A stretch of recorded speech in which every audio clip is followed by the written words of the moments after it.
Vamos abrir nossa Bíblia em 1 Timóteo, capítulo 6, versículo 10. 1 Timóteo, capítulo 6, verso 10, diz assim: porque o amor ao dinheiro é a raiz de todos os males, e nessa cobiça alguns se desviaram da fé e se traspassaram a si mesmo com muitas dores.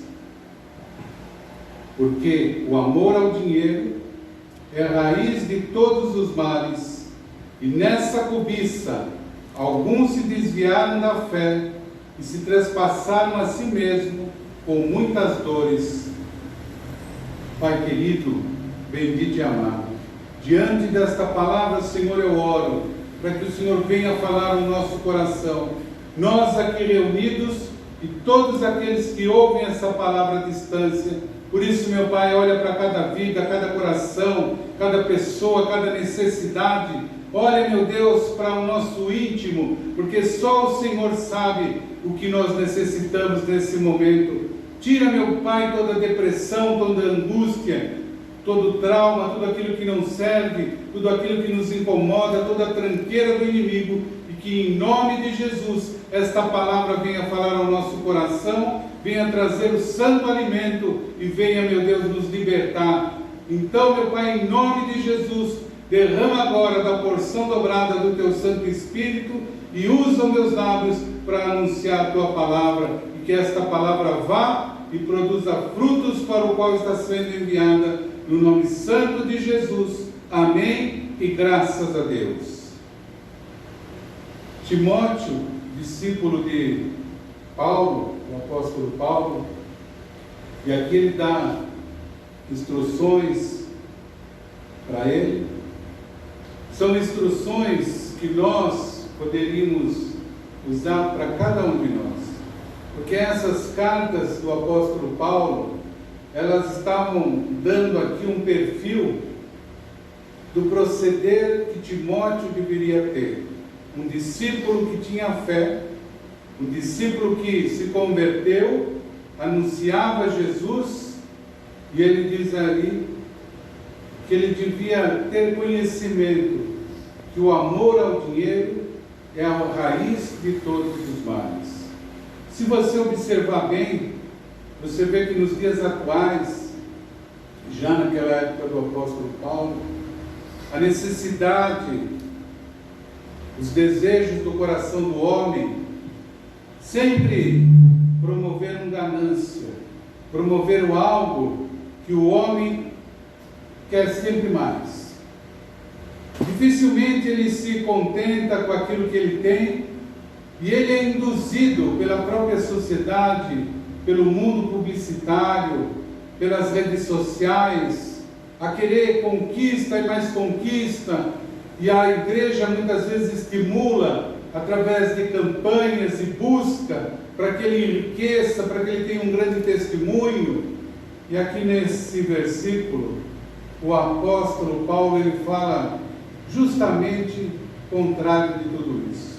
Ele diz: olha, o amor ao dinheiro é a raiz de todos os males, porque você vê que homens promovem guerra, promovem discussões por dinheiro. Por dinheiro eles esquecem o parentesco, eles esquecem muitas vezes coisas que são pertinentes ao caráter, porque o dinheiro passa a ser, como disse Jesus, uma potestade. Uma potestade que Jesus disse que chama-se Manon, um Deus falso, mas que encanta as pessoas, e elas acham que quanto mais elas ostentam, quanto mais elas têm dinheiro, elas podem demonstrar a presença de Deus na vida delas.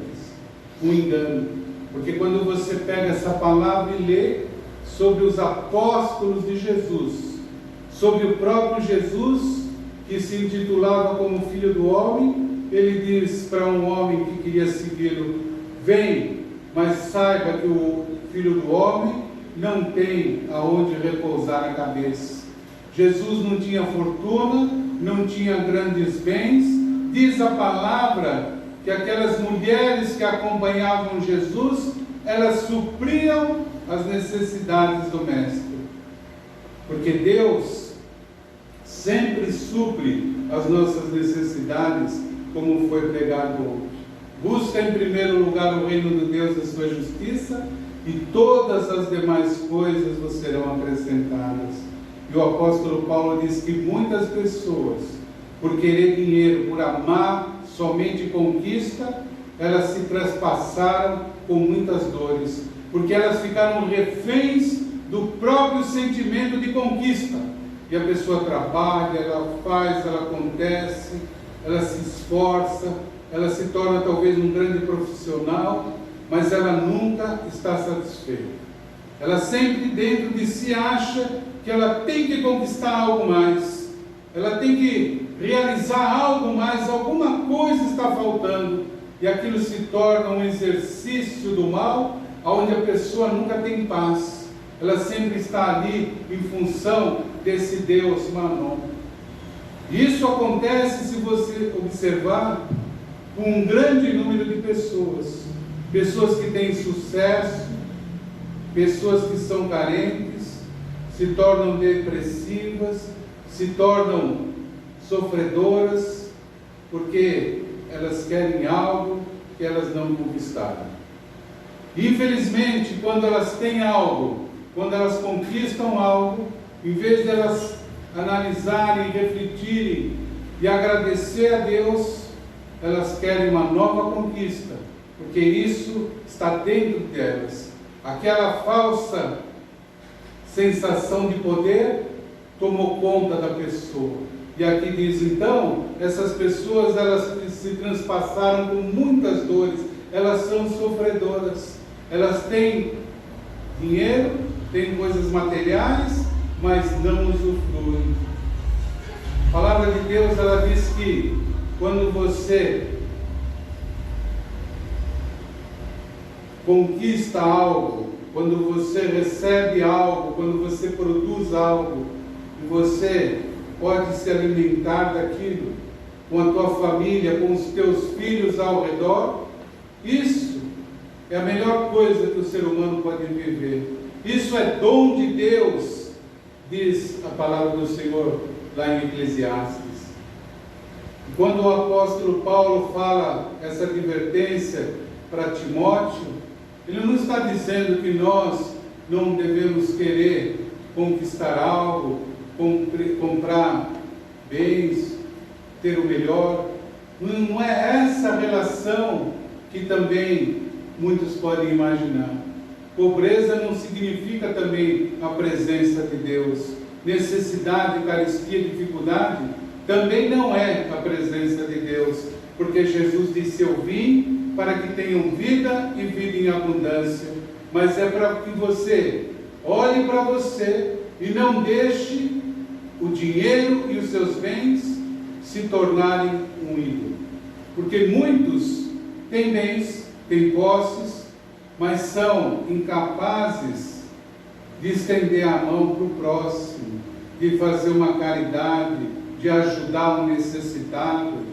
E eles sempre têm uma desculpa dizendo: eu fiz algo no passado e eu perdi, hoje eu já não dou mais nada, eu ensino a pescar, mas não dou peixe. E tantas coisas que eles dizem como justificativa, e quando menos esperam, algo acontece, e eles ficam colocados diante de dores, porque são obrigados a gastar a fortuna, o dinheiro que eles tanto idolatravam, de uma maneira que eles não queriam. Aí ficam depressivos, aí choram, aí planteiam: aonde está Deus? Que justiça é essa? E tantas coisas que poderiam não viver se observasse a palavra de Deus.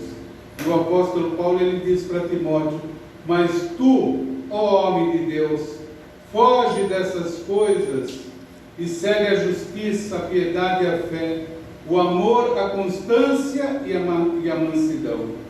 Ele dá uma advertência, ele diz: olha, foge disso. Não entra nessa ciranda financeira. Não entra nessa Maria vai com as outras. Tenha um particular com Deus e saiba a tua conquista, o teu propósito, a maneira de você viver, porque é pessoal. A tua realização, ela tem que ser fundamentada em outros argumentos. E ele diz no versículo 12: peleja, batalha, a boa peleja da fé. Apodera-te da vida eterna, para o qual foste chamado, tendo já feito boa confissão diante de muitas testemunhas. Ele está dizendo: olha, lute, tenha uma peleja, mas a peleja da fé. Aquela peleja que muitas vezes é interior, que vem a incredulidade, vem a dúvida, vem o mau pensamento, e você luta com você mesmo para dizer: não, eu acredito em Deus, eu levo o meu pensamento cativo em Jesus Cristo, eu aprisiono os meus sentimentos na palavra de Deus, porque lá naquela cruz tudo foi realizado ao meu favor, e eu tomo posse disso, e eu persevero, porque eu tenho um Deus que está comigo, que fala na sua palavra que nunca, jamais me deixará.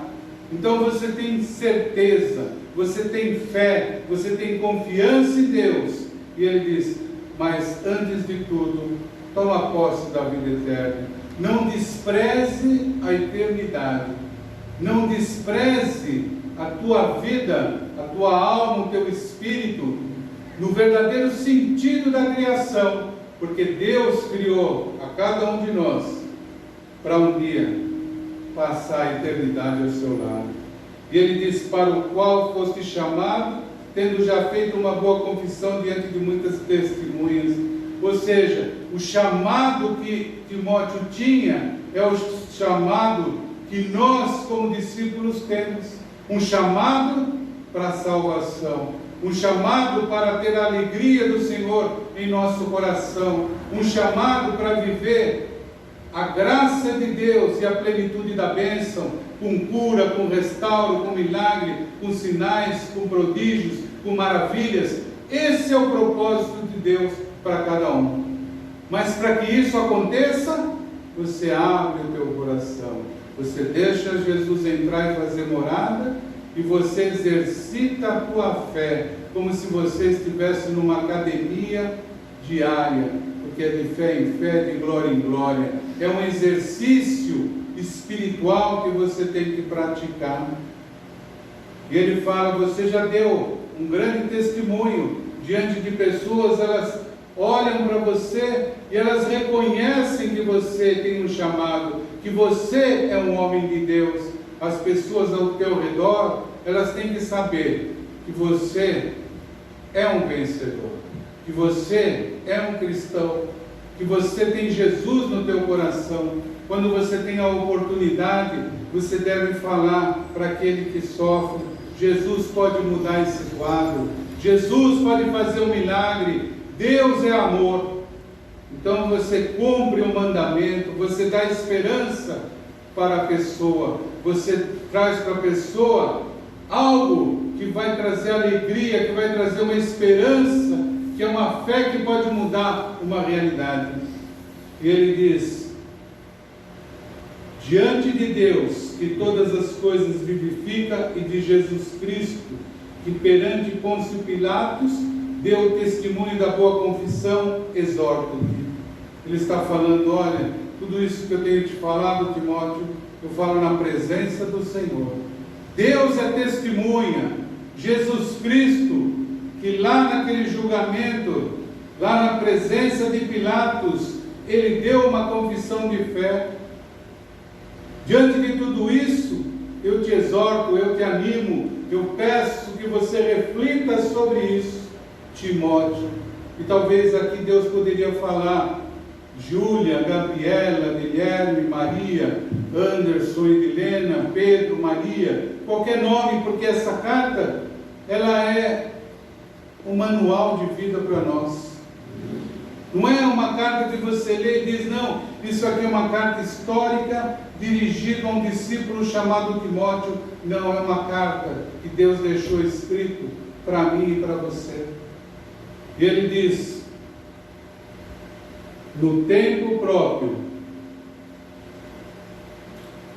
verso 14, que guardes esse mandamento sem mácula e irrepreensível, até a vinda do nosso Senhor Jesus Cristo. Ele está dizendo, você tem que guardar tudo isso que eu estou te ensinando, e é mandamento. Mandamento é algo que não se discute, é algo que o Senhor mandou você fazer. Ou seja, não tenha amor ao dinheiro, peleja a boa batalha da fé, segue a justiça, segue a piedade, segue a fé, segue o amor, a constância e a mansidão. Isso é mandamento, não é discutível, é uma verdade que Deus coloca diante de nós como um mandamento. Guarda este mandamento sem mácula e irrepreensível, até a vinda do nosso Senhor Jesus Cristo, o qual, no tempo próprio, manifestará o bem-aventurado e único soberano, Rei dos reis e Senhor dos senhores. Ele está dizendo, no tempo próprio, o próprio Jesus, o bem-aventurado, único e soberano, naquele tempo próprio, ele voltará. Então, até a volta de Jesus, que pode ser a qualquer momento, guarda esse mandamento. Em outras palavras, enquanto você viver, guarda esse mandamento. Ele é vitalício. Não é para você, lá para frente, quando estiver abençoado, esquecer da palavra do Senhor. É para você ter um coração de agradecimento, um coração que agradece a Deus aquilo que Ele fez por mim e por você, a salvação, o amor e a prosperidade, porque Deus é o dono da prata e do ouro, e Ele diz que Ele não sonega bem nenhum àqueles que lhe pedirem. Ou seja, se você pedir com fé, não através de uma barganha, não através de uma exigência, mas um pedido cheio de humildade, um coração quebrantado, um coração que vai diante de Deus e fala, Pai, eu preciso disso, eu preciso, meu Deus, de ser curado, eu preciso, meu Deus, que o Senhor me ajude a resolver esse problema. Deus, tem misericórdia de mim. E a palavra de Deus diz que quando você fala dessa maneira, o próprio Deus, Ele responde a tua oração. E o Senhor Jesus, Ele é o amém, Ele é o assim seja ao nosso favor. E Ele diz, verso 16, aquele que possui, Ele só, a imortalidade e habita em luz inacessível, a quem nenhum dos homens tem visto nem pode ver, ao qual seja a honra e o poder sempre eterno. Amém. Ele está dizendo, só Jesus, só Deus, Ele é o próprio Cristo, tem a imortalidade, porque Ele habita numa luz inacessível para nós. Ele tem honra e poder sempre eterno. Sempre eterno quer dizer que dura, que vive para sempre. É o eterno, é o perene, é o infinito. É o próprio Deus. Ele tem esse poder. E só Ele tem esse poder. E Ele dá esse poder para aquele que crê. Porque Ele quer que eu e você sejamos revestidos da imortalidade. E quando Ele nos resgatar desse corpo, nós sejamos chamados na presença do Pai lá nos céus, nós tenhamos também essa imortalidade para passar a eternidade ao lado do Senhor. Verso 17 ele diz, manda, ele não despede nem aconselha, ele diz, manda aos ricos desse mundo que não sejam altivos, nem ponham a sua esperança na incerteza das riquezas, mas em Deus que nos concede abundantemente todas as coisas, para delas usufruirmos. Ou seja, tudo provém do Senhor. Quando você busca em primeiro lugar o reino dos céus, as demais coisas vos serão acrescentadas. Essa palavra ela confirma.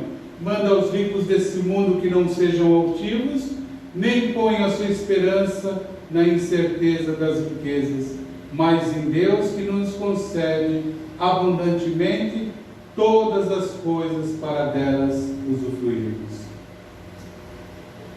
Não adianta a pessoa achar que porque ela tem dinheiro, a vida dela está uma maravilha.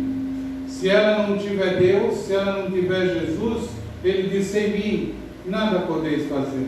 Se você não estiver ligado na videira que é Jesus, naquele que vai alimentar as varas que somos nós, você vai perecer como a erva que seca, porque a tua vida vai ser muito rápida, porque normalmente a nossa vida já é curta e efêmera. Não dá para a pessoa achar, quando ela é jovem, falar: eu tenho ainda 40, 50, 60 anos pela frente. Ninguém sabe o dia de amanhã. Mas ainda que ela viva 60, 70, 80 anos, a Bíblia fala que lá na frente a vida se torna em enfado e cansaço. Embora Deus renove as nossas forças, mas a jovialidade, a energia, a expectativa de um jovem, ela não está mais no idoso. Essa é a palavra de Deus. E aí tem que ter a esperança naquilo que reflete a eternidade. E ele diz: porque Deus nos concede abundantemente todas as coisas para que você possa usufruir. Mas não adianta você ser altivo por aquilo que você conquistou. Isso não é sinônimo de ser abençoado. Sinônimo de abençoado é quando você tem amor e paz no coração, quando você tem união familiar, quando você usufrui daquilo que você conquistou, que Deus te deu, aí você é abençoado. Verso 18 ele diz: que pratiquem o bem, que se enriqueçam de boas obras, que sejam liberais e generosos. Essa é uma palavra que nenhum deveria esquecer, porque ele diz: você tem que se enriquecer com boas obras, com boas atitudes, você tem que ser liberal e generoso. Não é para você somente, não é para você comprar aquele carro que você sonha e falar: olha o que Deus me deu, e você vê o irmão necessitado e você fala: vai lá buscar que ele vai te dar também. Não, é para você pegar aquilo que você tem e estender a mão para o próximo. Deus dá para que você tenha um tesouro no céu, um tesouro de bondade, um tesouro que promove bênção para o teu semelhante, porque essas coisas é que agradam a Deus. Verso 19: entesourando, ou seja, criando tesouros para si mesmos, um bom fundamento para o futuro, para que possam alcançar a verdadeira vida. Por que ele diz a verdadeira vida? Porque aqui é passageiro, mas lá, na eternidade, se você for salvo e entrar no reino dos céus, lá é para sempre. Lá não vai ter o ladrão, não vai ter o pranto, o choro, a enfermidade, a discórdia, porque lá só quem tem a marca do Cordeiro, a marca de Cristo é que entra. O imundo não passará. Então você vai ter um lugar cheio de delícias, onde não haverá tempo nem sol, porque o próprio Deus será o templo, ele estará no meio do povo, e o brilho, essa luz que por enquanto é inacessível a nós, vai estar lá na nossa presença. Verso 20 ele continua dizendo: ó Timóteo, guarda o depósito que te foi confiado, evitando as conversas vãs e profanas e as oposições da falsamente chamada ciência. Ele está dizendo: guarda dentro de você essa palavra, guarda aquilo que Deus confiou, evita conversas vãs que ficam discutindo, dizendo: mas a minha teologia, porque eu acho que Deus é isso, porque a minha religião, porque eu penso dessa maneira, porque eu entendo que é assim. Entenda como aquilo que está na palavra de Deus. Se curve perante Deus. Não se curve, não se exalte perante o teu próprio entendimento. O nosso coração, ele é um coração enganoso. Quando você fundamenta a tua fé na palavra de Deus, você não fica com conversas vãs. E ele diz: evita as oposições da falsamente chamada ciência. Porque a ciência, ela quer explicar muita coisa, mas ela não consegue explicar tudo. Porque ela não consegue explicar como um doente aidético, por exemplo, ele recebe uma oração e depois de 15 dias ele faz um exame clínico e ele não tem mais nada. O vírus simplesmente sumiu. Não tem explicação. Ele não consegue explicar como alguém que tem um problema na retina recebe uma oração e simplesmente passa a enxergar. Não tem explicação científica, porque é milagre. E milagre não se explica, se vive. Essa é a realidade. Ela não consegue explicar como muitas vezes nós, diante de situações que pareciam impossíveis, mas esse Deus do impossível abre uma porta para que você conquiste. É milagre. É você render graças ao Todo-Poderoso. Terminando, ele fala no verso 21, a qual, professando, alguns se desviaram da fé. Alguns que ficaram presos a ciências, a conversas vãs e profanas, acabaram se desviando. E ele fala, a graça seja convosco. Convosco quer dizer, ela serve para aquele que o falante manda essa carta para Timóteo e para todos que estão ao redor. Era para toda a igreja, para toda a congregação. Ele diz, a graça seja convosco. Ou seja, tudo isso é para todos. Vivam isso para que vocês possam provar e ver que o Senhor é bom. Para que vocês tenham uma outra realidade de vida. Para que você não se prenda somente a coisas materiais, mas que você saiba que tudo começa no mundo espiritual. Quando você abre o teu coração, quando você ora com fé, o Senhor Jesus disse que se você crer, você vai receber. Nesse momento nós vamos orar, nós vamos pedir que Deus venha abençoar o nosso final de ano e nos proporcione um ano de 2020 rica e poderosamente abençoado. Senhor nosso Deus e nosso Pai, a Tua palavra, meu Deus, foi anunciada e nós queremos, Deus, colocar em primeiro lugar a Tua palavra, acreditando, meu Deus, no Teu amor, acreditando, Senhor, que em nome do Senhor Jesus nós podemos todas as coisas, porque o Senhor é um Deus que anuncia na Tua palavra e tudo aquilo que nós pedirmos crendo, nós receberemos. Então, meu Deus, nesse momento, nós como igreja reunidas aqui, te pedimos, Deus, que o Senhor venha abençoar a nossa vida.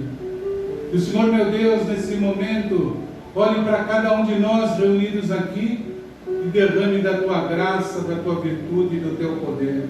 Que o Senhor olhe, meu Deus, para cada um que ouve essa palavra à distância e que tem passado dificuldades, que viveu dificuldades extremas nesse ano, mas que o Senhor, meu Pai, renove a fé e a esperança, para que esse novo ano de 2020 seja um ano, meu Pai, de ações de graça, um ano, meu Pai, onde nós possamos ir na Tua presença, não somente, meu Deus, para pedir, mas também para agradecer. Por isso, meu Pai, nesse momento, eu como pastor e nós como igreja, te agradecemos tudo aquilo que o Senhor nos concedeu em 2019, toda a bênção, todo o amor, toda a restauração, toda a prosperidade, meu Pai, porque nós entregamos o nosso caminho ao Senhor e confiamos e sabemos que tudo aconteceu segundo o teu propósito, segundo a tua graça. Então, meu Pai, no nome de Jesus, nós oramos e agradecemos para que o Senhor abençoe a cada dia mais, para que o Senhor visite, meu Pai, nesse momento, cada um ao que ora, seja aqui ou à distância, meu Deus, mas que a tua unção seja derramada sobre nós e que um dia, meu Pai, nós possamos entrar na tua presença para passar a eternidade ao teu lado. Por isso nós agradecemos no nome de Jesus. Muito obrigado e amém e graças a Deus. Aleluia.